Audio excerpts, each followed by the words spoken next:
नमस्कार साथीहरु, म राजु पौडेल। विभिन्न ज्ञान आफूले पनि सिक्ने र अरूलाई पनि सिकाउने अभियान अन्तर्गत आज पनि म तपाईहरुलाई हाम्रो यो स्तरपुरी युट्युब च्यानलमा हार्दिक स्वागत गर्न चाहन्छु। आज म तपाईहरु समक्ष विभिन्न शेयर बजारको ज्ञान, बीमा बजारको ज्ञान, शेयर बजारमा बजार र बीमा बजारमा प्रयोग हुने प्रविधिसँग सम्बन्धित ज्ञानहरु दिँदै आइराखेको थिएँ। आज मैले बीमा बजारसँग सम्बन्धित बीमा पोलिसीको बारेमा ज्ञान दिने उद्देश्यले यो भिडियो लिएर तपाईहरु समक्ष प्रस्तुत भएको छु। आज मैले नेपाल लाइफ इन्स्योरेन्स कम्पनीले तपाईहरु समक्ष विभिन्न पोलिसीहरु प्रस्तुत गर्दै आइराखेको छ। तिनै पोलिसीहरु मध्ये अग्रिम भुक्तानी सावधिक जीवन बीमा अन्तर्गत पर्ने विभिन्न पोलिसीहरुको बारेमा मैले यसभन्दा अगाडि नै भिडियोहरु बनाइसकेको छु। ती भिडियोहरु हेर्न भ्याउनु भएको छैन भने माथिको आई कार्डमा मैले लिंक राखेको छु, ती भिडियोहरु पनि खोलेर हेर्न सक्नुहुनेछ। र आज मैले तपाईहरुलाई सावधिक अग्रिम भुक्तानी सावधिक जीवन बीमा अन्तर्गत जीवन उन्नति बीमा योजना भनेको के हो, यो बीमा योजनामा के कस्ता फाइदाहरु छन्, यसका महत्वहरु के छन्, यसमा हामीले कसरी भुक्तानी प्राप्त गर्दछौं, के सुविधाहरु छन् भन्ने बारेमा महत्त्वपूर्ण जानकारी लिएर तपाईहरु समक्ष प्रस्तुत भएको छु। र हाम्रो च्यानलमा तपाईहरु पहिलो पटक भिजिट गर्दै हुनुहुन्छ, प्रवेश गर्दै हुनुहुन्छ भने अझ हामीलाई प्रोत्साहन गर्नको लागि, माया दिनको लागि यो भिडियोको तल लेखिएको सब्स्क्राइब बटनमा एक क्लिक गर्न नभुल्नुहोला र आगामी दिनमा पनि यस्तै शेयर बजारसँग सम्बन्धित, बीमा बजारसँग सम्बन्धित र शेयर बजार र बीमा बजारमा प्रयोग हुने प्रविधिसँग सम्बन्धित भिडियोहरु हेर्न चाहनुहुन्छ भने सँगै रहेको बेल बटनमा पनि एक क्लिक गर्न नभुल्नुहोला भन्दै आजको यो प्रस्तुतितर्फ तपाईहरुको म ध्यान केन्द्रित गराउन चाहन्छु। तपाईहरुलाई थाहै छ अहिले हाम्रो जीवनमा विभिन्न प्रकारका आर्थिक जोखिमहरु, मानवीय जोखिमहरु दिन प्रतिदिन बढ्दो क्रममा छन्। विभिन्न रोगहरु, नयाँ रोगहरु आएर हामीलाई सताइराखेको छ। जस्तै अहिले कोरोना भाइरसले विश्व जगतलाई नै थर्कमान बनाइराखेको छ। यस्तो अवस्थामा हामीले हाम्रो जीवन र परिवारको जीवन र हाम्रो मानवीय क्षति र परिवारमा आइपर्ने मानवीय क्षति, आर्थिक संकटलाई बीमा कम्पनीमा हस्तान्तरण गरेर जीवनमा आनन्द साथ, ढुक्क साथ बस्नको लागि आफ्नो र आफ्नो परिवारको जीवन बीमा गराउनु अनिवार्य छ भन्ने कुराको सन्देश दिँदै अब म तपाईहरु समक्ष यो अग्रिम भुक्तानी सावधिक जीवन बीमा अन्तर्गत पर्ने जीवन उन्नति बीमा योजनाको बारेमा जानकारी दिनको लागि विभिन्न चार्टहरु तपाईहरु समक्ष प्रस्तुत गरेको छु। यी चार्टहरु मार्फत मैले यसका फाइदाहरु, यसका महत्वहरु, यसका विशेषताहरु, यसमा भुक्तानी हुने तरिकाहरु, प्रिमियममा छुटहरु आदि इत्यादि कुराहरुको बारेमा जानकारी दिन गइराखेको छु। अब म तपाईहरुको ध्यान यी चार्टहरुतर्फ केन्द्रित गराउन चाहन्छु। राम्रोसँग हेर्नुहोस् साथीहरु। आज म तपाईहरु समक्ष जीवन उन्नति बीमा योजना कस्तो प्रकारको बीमा योजना हो जुन नेपाल लाइफ इन्स्योरेन्स कम्पनीले हामी समक्ष प्रस्तुत गरेको छ। यो योजनाका विशेषताहरु, फाइदाहरु, महत्वहरु के छन्, भुक्तानीका तरिकाहरु के छन्, के ऐच्छिक सुविधाहरु छन् भन्ने बारेमा जानकारी दिन गइराखेको छु। यो भिडियो राम्रोसँग हेर्नुहोला, सुन्नुहोला। हामीले जीवन उन्नति बीमा योजना सीमित भुक्तानी धनफिर्ता सावधिक जीवन बीमा अन्तर्गत यसलाई राख्ने गरेका छौं। यसलाई राखेको छ नेपाल लाइफ इन्स्योरेन्स कम्पनीले। अब यसका केही प्रमुख विशेषताहरु पनि छन् जुन विशेषताहरुमा 16 वर्षदेखि 58 वर्षसम्मका व्यक्तिहरूले जीवन बीमा गर्न सक्नेछन्। यो जीवन उन्नति बीमा योजनामा हाम्रो उमेर 16 देखि 58 वर्षको हुनु पर्यो। सीमित अवधि मात्र बीमा शुल्क भुक्तानी गर्नुपर्ने भनेर भनेको छ। पुरै जस्तै हामीले 12 वर्षको बीमा गरेका छौं भने 12 वर्षसम्म प्रिमियम रकम तिर्नु पर्दैन। 12 वर्षभन्दा अगाडि नै हामीले प्रिमियम रकम तिरिसकेका हुनेछौं। बीमा अवधिभित्र 4 वर्षको अन्तरालमा विभिन्न किस्तामा बेमाङ्क रकमको 60% रकम प्राप्त हुने भनेको छ। जस्तै हामीले 12 वर्ष बीमा गरेका छौं भने 8 वर्षसम्ममा हामीले 60% रकम प्राप्त गरिसकेका हुनेछौं र बाँकी 40% रकम 12 वर्ष व्यतीत भइसकेपछि प्राप्त गर्दछौं। बीमा अवधि समाप्तिमा बीमाङ्कको 40% रकम र आर्जित बोनस रकम एकमुष्ट पाइनेछ। जस्तै तपाईहरुले 16 वर्ष बीमा अवधि राखेर बीमा गर्नुभएको छ भने तपाईहरुले 12औं वर्षसम्ममा 60% रकम लिइसक्नुहुनेछ र बाँकी 40% रकम र बोनस रकम 16 वर्षको अवधिमा लिइसक्नुहुनेछ।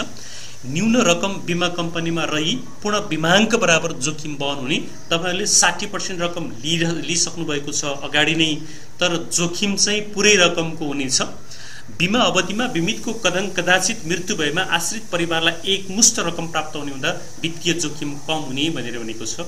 यदि बीमा अवधि भित्रै बिमितको मृत्यु भयो भने आश्रित परिवारलाई एकमुष्ट रकम प्राप्त गर्ने भएको हुनाले वित्तीय जोखिम कम हुने भयो परिवारमा। बीमा चालू भएको 1 वर्ष पश्चात ऋण सुविधा उपलब्ध हुँदा सदैव तरलताको सुविधा हुने भनेको छ।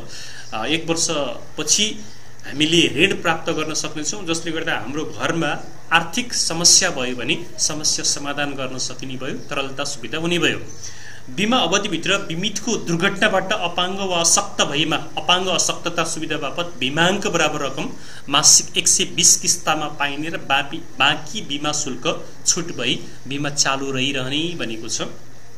यदि बीमा अवधिभित्र बीमितको दुर्घटनाबाट अपाङ्ग भयो, अशक्त भयो र अपाङ्ग अशक्तता सुविधा लिएको छ भने उसले गरेको बीमाङ्क रकम बराबर 120 किस्तामा उसले मासिक भत्ता प्राप्त गर्नेछ र बीमा शुल्कमा पनि छुट प्राप्त गर्न सक्नेछ। जस्तै तपाईँहरूले 20 लाखको बीमा गर्नुभएको छ भने 20 लाख डिभाइडेड बाई 120 ले हुन आउने रकम मासिक रूपमा भत्ताको रूपमा प्राप्त गर्न सक्नुहुनेछ।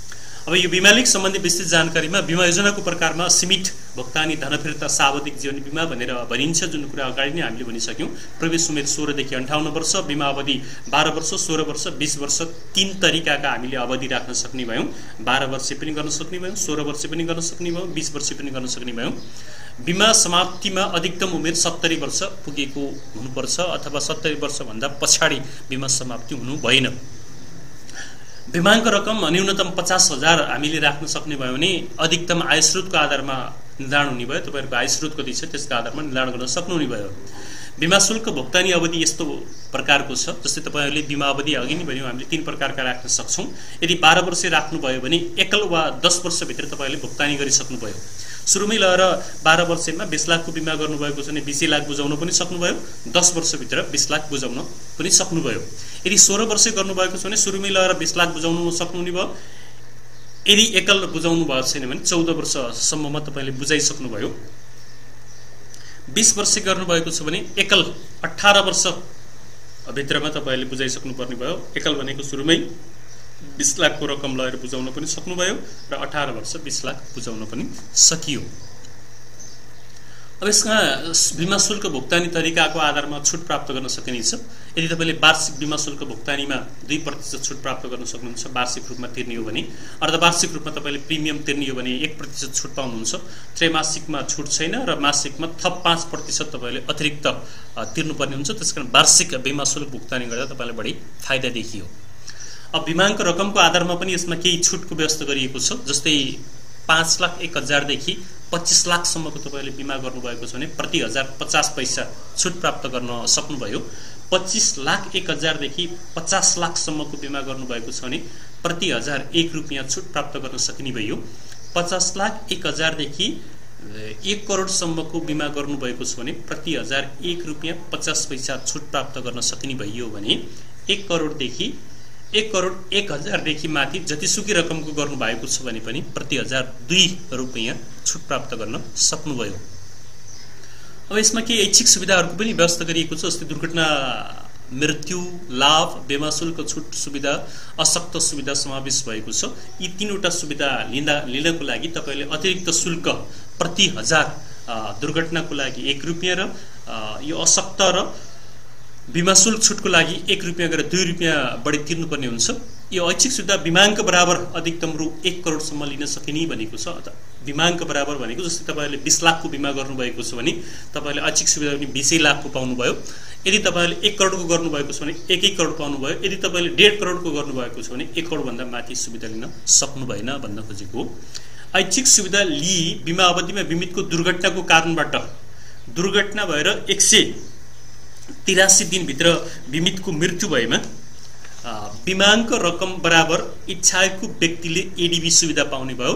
यदि उसले एकल रूपमा सुरुमै लगेर बीमा शुल्क तिरेको छ भने बीमाङ्क रकमको 2.5% उसको इच्छाको व्यक्तिले दुर्घटना लाभ लिन सक्ने भयो भने यदि उसको दुर्घटनाको कारणले मृत्यु नभएर अशक्त भयो भने, अपाङ्ग भयो, उसको हातखुट्टा गुमे, आँखा गुमे भने उसको बीमाङ्क रकमको 120 किस्ता, जस्तै तपाईले 20 लाखको बीमा गर्नुभएको छ भने 20 लाख डिभाइडेड बाई 120 ले हुन आउने रकम मासिक रूपमा भत्ताको रूपमा प्राप्त गर्न सक्नुहुन्छ र त्यो दुर्घटना पश्चात तपाईको प्रिमियम शुल्क तिर्नु परेन र दुर्घटना पश्चात तपाईले मासिक रूपमा भत्ता प्राप्त गर्नुभयो र त्यो मासिक रूपमा प्राप्त गरेको भत्ता पछाडी बीमा अवधि समाप्त भइसकेपछि नकटाइकिन तपाईहरुलाई एकमुष्ट रूपमा बीमाङ्क रकम र बोनस रकम उपलब्ध गराइनेछ। अब यस योजनामा समावेश भएका केही सुविधाहरू समर्थन ऋण तथा समर्पण मूल्य भनेर उल्लेख गरिएको छ। एकल बीमा शुल्क भुक्तानी गरेको अवस्थामा बीमा प्रारम्भ भएको मितिले 1 वर्ष पश्चात बीमालीको समर्पण मूल्य प्राप्त हुनेछ र समर्पण मूल्यको 90% सम्म कर्जा प्राप्त गर्न सकिनेछ भन्नुभयो। तपाईहरुले बीमा गरेको 1 वर्ष व्यतीत भइसकेपछि कम्पनीले तपाईलाई समर्पण मूल्य दिन सक्ने भयो। समर्पण मूल्य भनेको जस्तै तपाईले बीमा गर्नुभयो 2-3 वर्ष तपाईले प्रिमियम शुल्क तिर्नुभयो, त्यसपछि तपाईहरुको आर्थिक अवस्था बिग्रियो, नाजुक भयो, अब प्रिमियम शुल्क तिर्न नसक्ने अवस्थामा पुग्नुभयो, कम्पनीसँग गएर अब म मेरो बीमा पोलिसी समर्पण गर्छु भन्नुभयो भने कम्पनीले एउटा भ्यालुएसन गरेर तपाईले कति पैसा प्राप्त गर्ने भनेर एउटा निकाल्दिन्छ, एउटा अमाउन्ट निकाल्दिन्छ। त्यही अमाउन्टको 90% तपाईहरुले ऋण सुविधा प्राप्त गर्न सक्नुहुनेछ यदि एकल बीमा शुल्क तिर्नु भएको छ भने 1 वर्ष व्यतीत भइसकेपछि एक किस्ता तिरिसकेपछि। यदि तपाईले एकल बीमा शुल्क बाहेक अन्य बीमा शुल्क भुक्तानी गर्नु भएको छ भने 1 वर्ष व्यतीत भइसकेपछि ऋण सुविधा प्राप्त गर्नुभयो, समर्पण मूल्य प्राप्त गर्नुभयो, तर 2 किस्ता तिरेको हुनुपर्छ भनेर भनिएको छ। समर्पण मूल्यको 90% तपाईहरुले कर्जा प्राप्त गर्न सक्नुहुनेछ भन्ने कुराको जानकारी गराउँदछौं। अब बीमाङ्क तथा बोनस रकम भुक्तानी पाउने अवस्थामा बीमालिक चालू रही बीमा अवधि समाप्ति मितिसम्म बिमित जीवितै रहेमा बीमालिक अन्तर्गत तपसिल बमोजिमका बीमाङ्क रकम र बीमालिक आर्जन गरेका बोनस रकम भुक्तानी दिइनेछ भनेर भनेको छ। हामीले अगाडि नै भन्यौ बीमा अवधि हामीले 12 वर्ष राख्न सक्छौं, 16 वर्ष राख्न सक्छौं, 20 वर्ष राख्न सक्छौं। यदि तपाईले 12 वर्ष बीमा अवधि राखेर 20 लाखको बीमा गराउनु भएको छ भने 4 वर्ष व्यतीत भइसकेपछि 20 लाखको 30% तपाईले फिर्ता पाउनुहुन्छ। त्यसपछि 8 वर्ष व्यतीत भइसकेपछि 30% 20 लाखको फिर्ता पाउनुहुन्छ र बाँकी 40% 12 वर्ष व्यतीत भइसकेपछि प्राप्त गर्नुहुन्छ र एकमुष्ट रूपमा बोनस रकम पनि प्राप्त गर्नुहुन्छ। यसरी 12 वर्ष यदि तपाईले गर्नुभएको छ भने 3 किस्तामा तपाईले बीमाङ्क रकम प्राप्त गर्नुहुन्छ र अन्तिम किस्तामा बोनस रकम एकमुष्ट रूपमा प्राप्त गर्नुहुन्छ। यदि तपाईले 16 वर्ष गर्नुभएको छ भने 4 वर्ष व्यतीत भइसकेपछि 20%, 8 वर्ष व्यतीत भइसकेपछि 20% र 12 वर्ष व्यतीत भइसकेपछि 20% अग्रिम रूपमा प्राप्त गर्न सक्नुभयो र 16 वर्ष पुगिसकेपछि बाँकी 40% र एकमुष्ट बोनस रकम प्राप्त गर्न सक्नुहुनेछ। त्यसपछि तपाईले यदि 20 वर्ष गर्नुभएको छ भने पहिलो 4 वर्ष व्यतीत भइसकेपछि 15% पाउनुहुन्छ, 8 वर्ष व्यतीत भइसकेपछि बाँकी 15 पाउनुहुन्छ, 12 वर्ष व्यतीत भइसकेपछि फेरि 15% पाउनुहुन्छ, 16 वर्ष व्यतीत भइसकेपछि 15 पाउनुहुन्छ, 15 चौको 60। यसरी तपाईले जुनसुकै अवधिको गरे पनि 60% बीमाङ्क रकम अग्रिम रूपमा लिइसक्नुहुन्छ भने बाँकी 40% बीमाङ्क रकम अवधि समाप्त भएपछि पाउनुहुन्छ र त्यसमा 40% बीमाङ्क रकम र त्यो बेलासम्मको त्यो अवधिसम्मको एकमुष्ट बोनस रकम प्राप्त गर्न सक्नुहुनेछ। अब बीमालिक चालू रहेको अवस्थामा बीमा समाप्ति मिति अगावै बीमितको मृत्यु भएमा बीमाङ्क रकम र बीमालिकले आर्जन गरेको नियमअनुसारको बोनस रकम एकमुष्ट भुक्तानी दिइनेछ। यदि कालगतिमा मृत्यु भएको छ भने त्यो अवधिसम्मको बोनस रकम र बीमाङ्क रकम उसलाई इच्छाएको आश्रित परिवारले एकमुष्ट रूपमा भुक्तानी दिइनेछ। तर एकल बीमा शुल्क भुक्तानी तरिकामा बीमाङ्कको 2.5 गुणाले हुने रकम र आर्जित बोनस एकमुष्ट भुक्तानी दिइनेछ भनेर भनेको छ। यदि एकल बीमा शुल्क भुक्तानी गरेको छ भने बीमाङ्कको 2.5 यदि उसको एडीबी सुविधा लिएको छ र एक्सिडेन्टबाट मृत्यु भयो भने जस्तै 20 लाख उसले बीमा गरेको छ, 20 लाखको बीमाङ्क रकम उसको आश्रित परिवारले त्यो अवधिसम्मको बोनस रकम र 20 लाखको 2.5 गुणाले हुने एडीबी सुविधा रकम उसको इच्छाको व्यक्तिले एकमुष्ट रूपमा प्राप्त गर्न सक्ने भयो र यसरी भुक्तानी गर्दा अवधि भुक्तानी बाबत प्रदान गरेको रकम कट्टा गरिने छैन। जस्तै तपाईहरुले अगाडि नै हामीले भन्यौ अगाडि नै 4 वर्ष 15 मा जुन रकम तपाईले लिइसक्नु भएको छ त्यो लिएको रकम पछाडी कट्टा नगरिकन उसको आश्रित परिवारलाई एकमुष्ट रूपमा भुक्तानी गरिनेछ। यस्ता प्रकारका नेपाल लाइफ इन्स्योरेन्स कम्पनीले हामीहरू समक्ष प्रस्तुत गरेका पोलिसीहरू, विभिन्न पोलिसीहरूको बारेमा मैले तपाईहरुलाई जानकारी गराउँदै आइराखेको छु। यी पोलिसीहरूको बारेमा अझ पनि कन्फ्युज छ, केही बुझ्नुपर्ने छ भने हाम्रो यो कन्ट्याक्ट एड्रेसमा तपाईहरुले कन्ट्याक्ट गर्न सक्नुहुन्छ। त्यस्तै गरी नेपाल लाइफ इन्स्योरेन्स कम्पनीको कुनै पनि बीमा योजना तपाईको र तपाईको परिवारको बीमा गराउनु पर्ने छ भने पनि हामीलाई सम्पर्क गर्न सक्नुहुन्छ। तपाईको कुनै पनि स्वदेश तथा विदेशमा बसेर नेपाल लाइफ इन्स्योरेन्स कम्पनीको एजेन्ट भएर काम गर्ने इच्छा छ, मन छ भने पनि हामीलाई यो कन्ट्याक्ट एड्रेसमा सम्पर्क गर्न सक्नुहुन्छ। हामीसँग यो व्हाट्सएप, भाइबर र इमोमा यो नम्बरमा जोडिन सक्नुहुन्छ।